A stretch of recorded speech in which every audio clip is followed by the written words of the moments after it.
6 waktu Indonesia Tengah.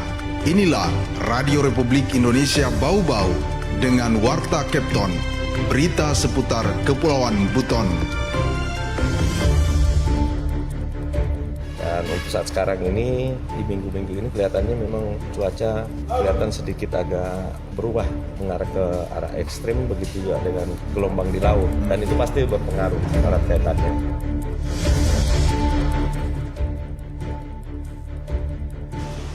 Yang dapat kami dapatkan dari pelatihan ini untuk guru-guru kami adalah terseleksinya 10 peserta terbaik untuk menjadi trainer gasing seperti teman-teman guru yang ada di depan ini.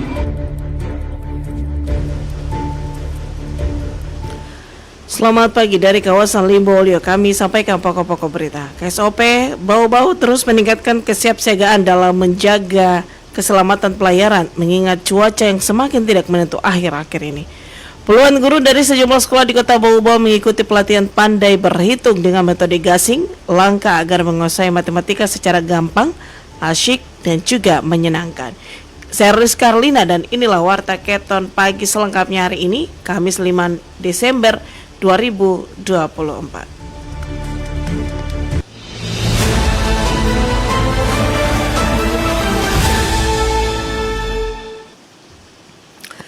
Kita ke berita yang pertama.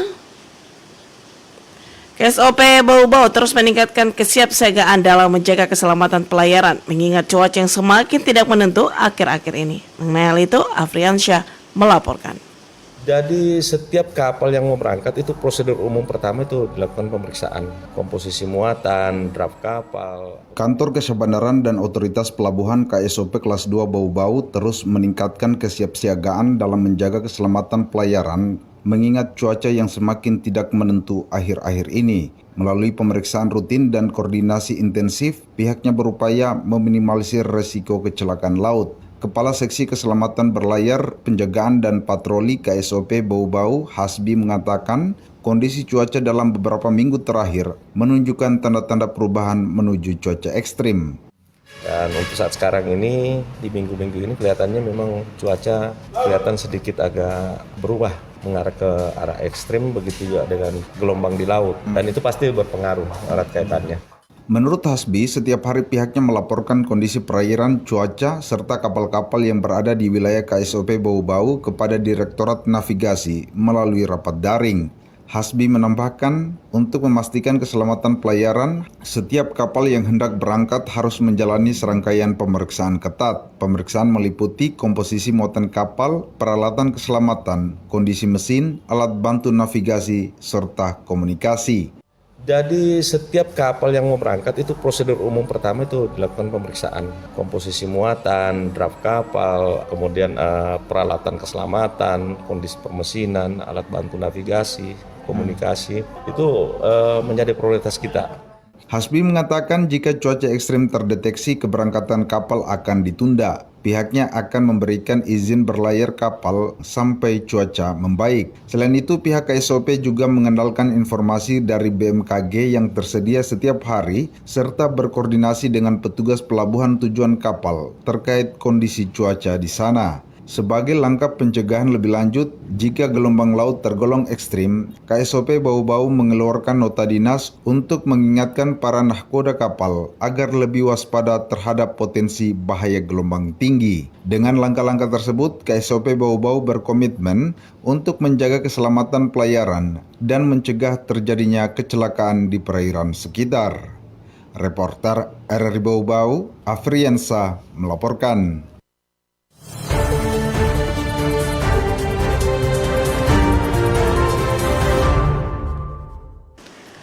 Puluhan guru dari sejumlah sekolah di Kota Bau-Bau mengikuti pelatihan pandai berhitung dengan metode gasing. Langkah agar menguasai matematika secara gampang, asyik, dan juga menyenangkan. Herul Mulko melaporkan. Yang dapat kami dapatkan dari pelatihan ini untuk guru-guru kami adalah terseleksinya 10 peserta terbaik untuk menjadi trainer gasing seperti teman-teman guru yang ada di depan ini. Dinas Pendidikan dan Kebudayaan Kota Bau-Bau mengikut sertakan sekira 60 orang guru dari sejumlah sekolah pada pelatihan pandai berhitung dengan metode gasing, metode pembelajaran matematika dengan langkah demi langkah agar menguasai matematika secara gampang, asik, dan menyenangkan. Yang mana metode ini pertama kali diperkenalkan oleh Profesor Yohanes Surya. Para peserta akan mengikuti pelatihan secara intensif oleh trainer gasing nasional yang didatangkan dari berbagai daerah di Indonesia. Kepala Bidang Pembinaan Sekolah Dasar Dinas Pendidikan dan Kebudayaan Kota Bau-Bau Makmun saat pembukaan pelatihan di SD Negeri 2 Bau-Bau pada Rabu pagi mengatakan tujuan dari kegiatan ini adalah untuk meningkatkan kompetensi numerasi guru SD, menjadikan mata pelajaran matematika asik dan menyenangkan dan secara umum dapat meningkatkan kualitas pembelajaran seluruh SD di Kota Bau-Bau. Yang dapat kami dapatkan dari pelatihan ini untuk guru-guru kami adalah terseleksinya 10 peserta terbaik untuk menjadi trainer gasing seperti teman-teman guru yang ada di depan ini. 10 peserta terbaik akan mendapatkan kesempatan untuk lebih banyak mendapat pengembangan diri baik di Jakarta maupun kegiatan-kegiatan dari Gasing Academy. Di tempat yang sama, penjabat Wali Kota Bau-Bau Muhammad Rasman Manafi mengharapkan ilmu gasing ini dapat diselaraskan sesuai dengan kebutuhan dan kondisi wilayah Kota Bau-Bau. Muhammad Rasman mengakui tantangan Kota Bau-Bau saat ini adalah nilai literasi atau kemampuan untuk membaca dan belajar yang masih rendah. Untuk itu, ia mengharapkan para guru sebagai pengajar mau rajin belajar, rajin membaca minimal 1 buku 1 bulan. Selain itu, ponsel yang dipakai tidak hanya dipergunakan untuk bersosial media, namun dimanfaatkan untuk mencari banyak referensi sesuai dengan keilmuannya masing-masing. Hal ini diakui menjadi cara sederhana untuk meningkatkan literasi masyarakat Kota Bau-Bau.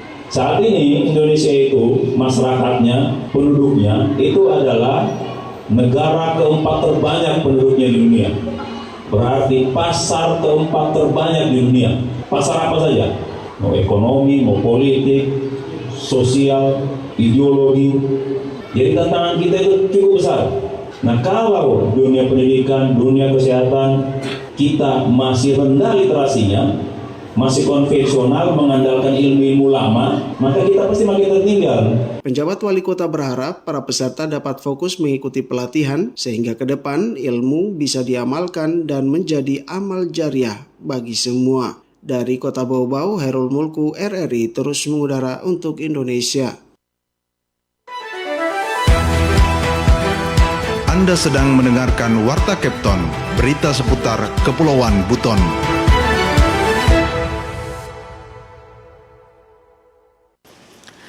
Sekolah luar biasa SLB Kolkalukuna Bau-Bau membekali puluhan pelajarnya beragam ilmu keterampilan. Hasil karya anak-anak SLB Kolkalukuna bahkan bernilai jual dan pemasarannya laris manis di masyarakat. Mengenai hal itu, Wade Nurliani melaporkan. Anggaran ini masih saya punya pribadi, nanti hasilnya dikumpul salah satu guru untuk pengembangan. Sekolah luar biasa SLB Kolkalukuna menjadi salah satu pionir anak-anak berkebutuhan khusus di Kota Bau-Bau. Yayasan ini beralamat di Jalan Anggrek, Kelurahan Waruma, Kecamatan Kolkalukuna, Kota Bau-Bau. Jumlah tenaga didik SLB Kolkalukuna sebanyak 14 guru mengajar di 10 kelas, mulai dari tingkat sekolah dasar hingga SMA. Total siswa tahun ajaran 2024-2025 sejumlah 37 orang. Anak-anak difabel di SLB Kolkalukuna dibekali keterampilan, diantaranya di bidang kecantikan berupa merias, membatik, menghias tutup gelas, tata boga, membuat spons cuci piring, hingga melukis di atas tas kanvas. Karya anak-anak SLB bernilai jual, produk mereka telah dipasarkan secara masif dalam berbagai event. Pj Gubernur Sulawesi Tenggara bahkan pernah membeli dan memakai langsung hasil membatik anak SLB Kolkalukuna. Ketua Yayasan SLB Kolkalukuna Supri Hatim menyebutkan harga per item karya anak SLB ramah di kantung. Untuk tutup gelas hias dibanderol Rp30.000 per pakis 6 pieces, kain batik Rp220.000 per lembar, rias makeup Rp100.000, sedangkan spons cuci piring Rp5.000 per buah. Sementara untuk tata boga biasanya dipasarkan lewat acara bazar di Kota Mara. Yang sudah dipasarkan itu kain batik, kemudian ini tutup gelas ini, spon itu sudah 3 kali kita buat, alhamdulillah habis. Iya, kemudian kalau tata boga biasa kita bikin bazar hasilnya kita bazarkan di Kota Mara. Lanjut Suprihatin, pembiayaan peralatan dan bahan baku karya anak SLB Kokalukuna murni dari Ketua Yayasan. Hasilnya dikumpulkan salah satu guru untuk pengembangan. Khusus untuk spons cuci piring biasanya dikerjakan anak penyandang autisme karena bersifat sederhana. Selanjutnya pengemasannya oleh anak-anak dengan tunanetra. Ayo yang bisa kita kerja, kita ciptakan ini cuan-cuan ini bagaimana supaya anak-anak dia rasa bangga hasil karyanya bisa dipakai oleh masyarakat. Kerajinan karya pelajar SLB Kokalukuna dipajang di etalase sekolah. Siapapun dapat membeli produk tersebut. Wade Nurliani, reporter Bau-Bau, melaporkan.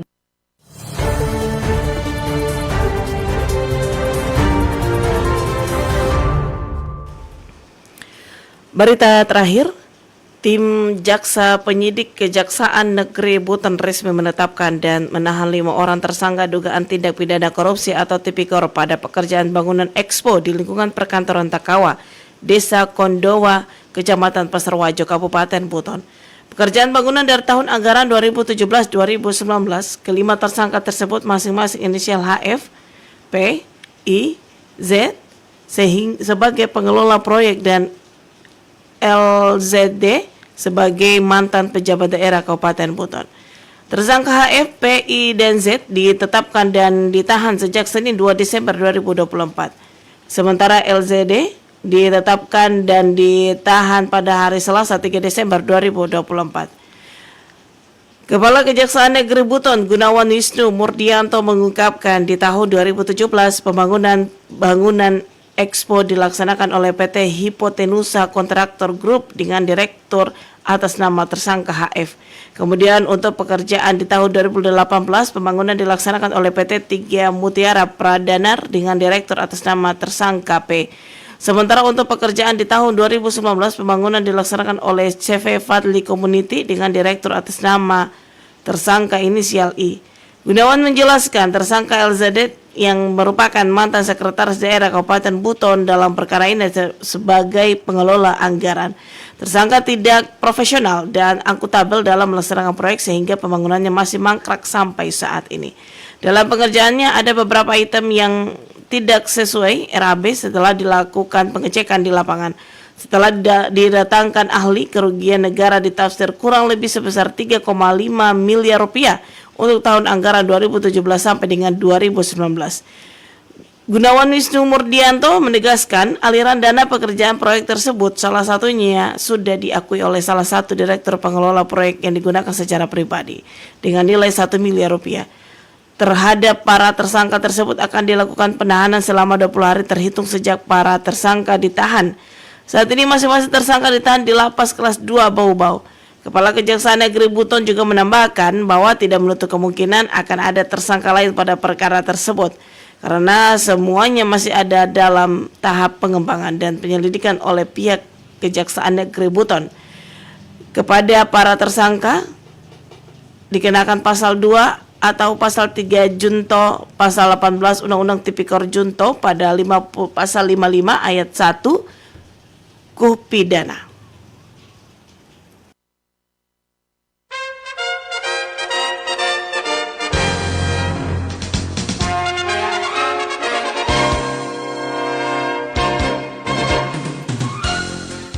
Demikian informasi yang kami sampaikan dalam Warta Captain pagi ini. Kembali kami sampaikan pokok-pokok berita. KSOP Bau-Bau terus meningkatkan kesiapsiagaan dalam menjaga keselamatan pelayaran mengingat cuaca yang semakin tidak menentu akhir-akhir ini.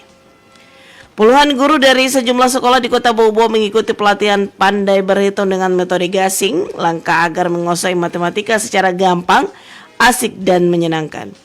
Demikian Warta Captain pagi ini. Kami harapkan Anda masih bersama kami untuk menyimak informasi kami lainnya dalam Captain pagi ini. Dapatkan juga informasi lainnya dalam portal resmi rri.co.id.